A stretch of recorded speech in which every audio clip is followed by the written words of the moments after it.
చింతమనేని ప్రభాకర్ నిత్యం ప్రజల్లో ఉంటారు. అందుబాటులో ఉంటూ వారి సమస్యలను పరిష్కరిస్తూ కొంత మంచి పేరు తెచ్చుకుంటారు. కానీ ఆ మంచి పేరు వివాదాలతోనే తనకు తానే చేర్పేసుకుంటారు. తెలుగుదేశం పార్టీని మాత్రమే నమ్ముకున్న చింతమనేని 2019 ఎన్నికల్లో జనసేన అధినేత పవన్ కళ్యాణ్పై కూడా హాట్ కామెంట్స్ చేసి ఒక వర్గానికి దూరమయ్యారన్న వ్యాఖ్యలు పార్టీలో ఇప్పటికీ వినిపిస్తున్నాయి. అందుకే చింతమనేని ప్రభాకర్కు మంత్రి పదవి దక్కలేదన్న ప్రచారం పార్టీలో ఉంది. 3 సార్లు ఎమ్మెల్యేగా గెలిచి సీనియర్ నేతగా ఉన్నప్పటికీ ఆయనకు తెలుగుదేశం పార్టీ అధికారంలోకి వచ్చినా పెద్దగా పదవులు దక్కలేదు.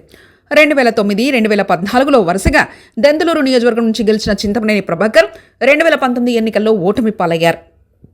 అయినా పార్టీ కోసం జెండా వదలలేదు. కార్యకర్తలకు అండగా నిలబడడంతో ముందున్నారు. అనేక కేసులు తనపై నమోదవుతున్నా చింతమనేని ప్రభాకర్ బెదరలేదు, భయపడలేదు. అలాగే అధికార పార్టీకి తలవంచే నైజం కాదు.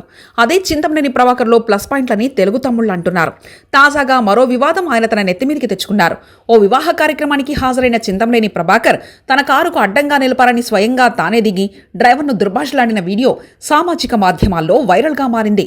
ఆ వాహనం మాజీ ఎమ్మెల్యే అబ్బయ్ చౌదరిది కావడంతో అసలు సమస్య. దీంతో పార్టీ అధినేత చంద్రబాబును కలిసి జరిగిన ఘటనపై ఆయన వివరణ ఇచ్చుకోవాల్సి వచ్చింది.